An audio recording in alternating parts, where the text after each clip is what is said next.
Yomoni ginekolog maslahat beribdi, boylab qo'yib qilgin deb.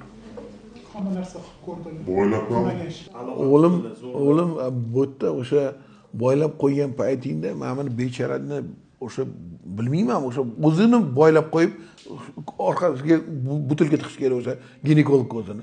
Agar shunaqa bo'ladigan bo'lsa. Bu qaysi ahmoqlik? Meditsinada yo'q narsa-ku bu narsa. Endi chiqmagan jondan umidli deydi, balkim zor bo'lib qoladi. O'g'lim, menga qaragin. Senga qo'pol bo'lsa ham etik, mayli, o'zingga etik, ha.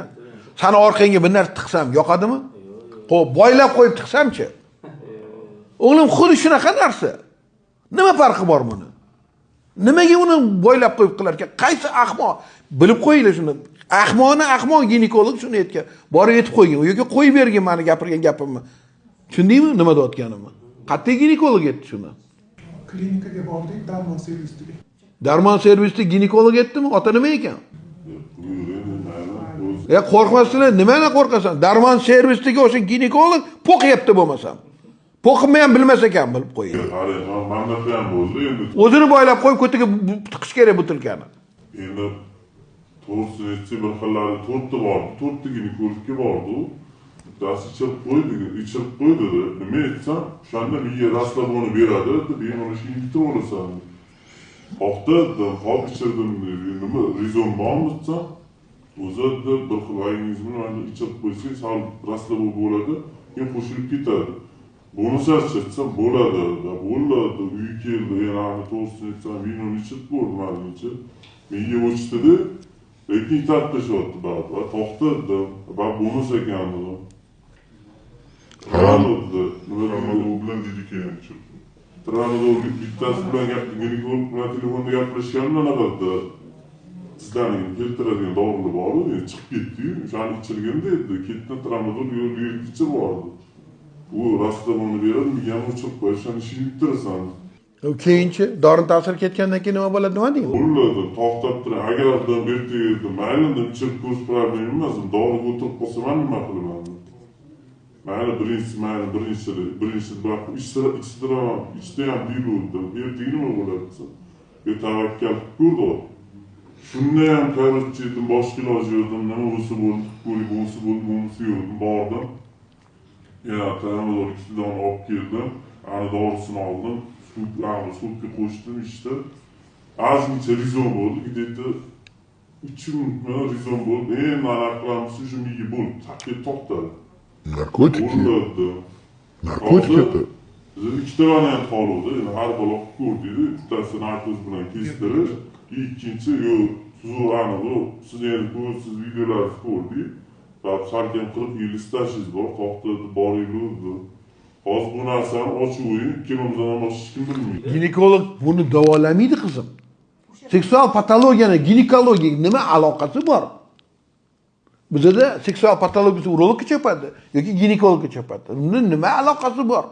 Urolog bu sidu yo'llarini xirurgi. Ginekolog. Uni hech qanaqa seksual patologiya aloqasi yo'q. Reproduktologlar bor. Mana bizda reproduktolog bor. Reproduktolog degani qarang. Ham seksopatolog, ham erkak va ayollarni bepushtligini davolovchi doktor va o'sha genetik muammolarni tushunadigan doktor hisoblanadi. Mana endi reproduktologlarni endi tayyorlayapmiz. Buni tushunadigan odamning o'zi yo'q. Bo'lmagan bizda. Hammasi mana shunaqa ahvol. O'zicha umuman tibbiyotda yo'q narsalarni o'ylab topgan. Bu tibbiyotda yo'q narsalarni gapirishdan qanaqa qilib qo'rqmaydi bular? Yani gapirdi, men ham sabrsizlik qilaman, to'xtadi amma jindan, nima boylab qiladi? To'ppa-to'g'ri, sen undan aqlliroq ish qilsan. Nimaga boylayman deb? Boylab qilasan, to'xtadi amma qanaqa o'zida mana ahvoldan. Kallasini o'zi kirayotgan o'zida, kirdi bunisi yo'q. Hozir boylaganimda nima rizon? Tavakkaldan o'shani boylab ko'rdim. Qarang, unda nima bo'ldi? Yarmidan ko'p kirdi. Kirdi-da, shu bitta qisda bo'ldi. Men qolib ketdi ichida. Shu 20 minut ichida mana qara, bu bechora qizni hozir miyasida shunaqa kuchli bundan qo'rqish paydo bo'lgan. Senga mana aytib turib, xuddi o'zing shu narsani ko'zingni oytirganda, senga shu narsani qilsa, nima bo'ladi bolam? Mana shuni bilib ol.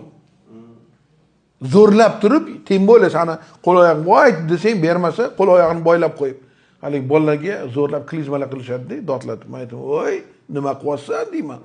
Dod deydi, bola chinqirib yotibdi, dotlatib, senga klizma qilyapti. Qo'y, nima keragi bor bu narsani? Tushunmaydi bu bolaga qanaqa travma, qanaqa jarohat yetkazdirayotganini. Shunaqa ham qiladimi? Bu o'sha mutaxassis yo'qligidan, sohani tushunmaganligidan bo'lgan ahvol. Ana o'sha doktorlar ginekologga eshitib qo'ysa, bekorlarni beshtasini yebdi. Bilmaydigan narsa emas, sani soha emasmi? Nima qilasan aralashib? Birovni hayotini bizni boshqa qildirib. Bilasizmi, bu nimaga olib kelgan hozir siz o'sha qolganingiz? Bu bechorada butun umriga o'zi bundan qo'rqish bo'ladi. Hali yaxshi bo'lib ketgandan keyin ham shu qo'rqish qoladi endi. Chunki siz shu narsani kuchaytirgansiz, miyasidagi bo'lgan fobiyani tugunchasini mamundoq qilib yedirib qo'ygansiz hozir. Sizni yaxshi ko'rish kerakmi? Masalan, sizni hurmat qilish kerakmi? Yaxshi ko'rish degan nima degani? Siz qilayotgan harakat yoqsa, sizni yaxshi ko'radi, siz bilan yashaydi, to'g'rimi? Sizga nisbatan hozir nafrat bo'lgan bu yerda. Qanaqa bo'ladi boshqacha? O'zingiz ham ko'zingiz oldiga keltirib qo'yman, hozir aytayotgan narsani bir ko'zingiz oldiga kelib qo'y. Sizga shu ish qilgan odamni yaxshi ko'rasizmi?